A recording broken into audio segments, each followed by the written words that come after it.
October 12th, 2009. I am driving in a snowstorm. It is midnight, and the hills of Wyoming are stretched out around me like spilled milk. The radio tells me I am in Laramie. Laramie. It is such a soft word, yet every time the DJ says it, my chest tightens its grip. In a half hour, I pull over to scrape ice off the wipers. Outside, Wyoming is so quiet. The snow, a hand over its muffled mouth. 6 months ago, I woke up to a text message from my sister informing me that my niece just asked her what a penis flytrap is. She is 4 years old. Suddenly, I remember why I know this place. Why all the street signs still have bags under their eyes. I was 12 years old when my sister told me she was gay.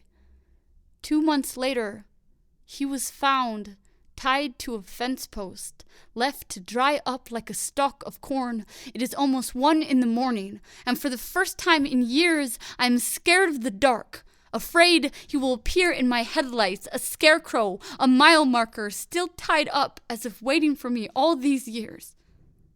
My niece has 2 mothers.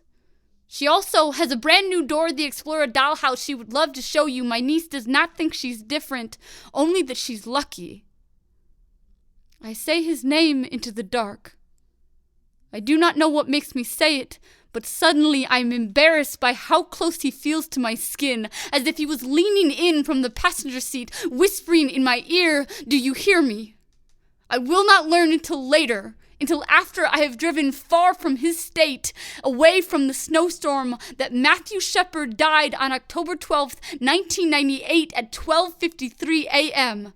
Exactly 11 years later, at 1 a.m, I am talking to an empty dashboard, to a dead stranger who I first met on the front page of the newspaper. I am talking to a scarecrow, to the dark, swarming hills of Laramie. Matthew, the only thing my niece has in common with you is the color of her hair. She does not think she's different. Her favorite color is pink, and she wants to be a princess. Even though none of us want her to be a princess, she thinks she's lucky. Like, you've got 1 Polly Pocket, well, I've got 2. You've got 1 mama, well, I've got 2. Matthew, Laramie is such a soft word. My niece has never heard the word faggot. She does not know that darkness exists beyond her backyard. She does not know your name, or the broken crow's beak of your jaw. You are not the bedtime story we tell to our children, but the reason we close the closet door at night, proof there are monsters. She is getting so big. I am scared, Matthew. I am worried Laramie does not look any different in the morning. I do not want my niece to imagine her mother's tied to a fence post, to ever know a God who does not love her and her family. I'm sorry, Matthew. I do not want her to learn about you yet.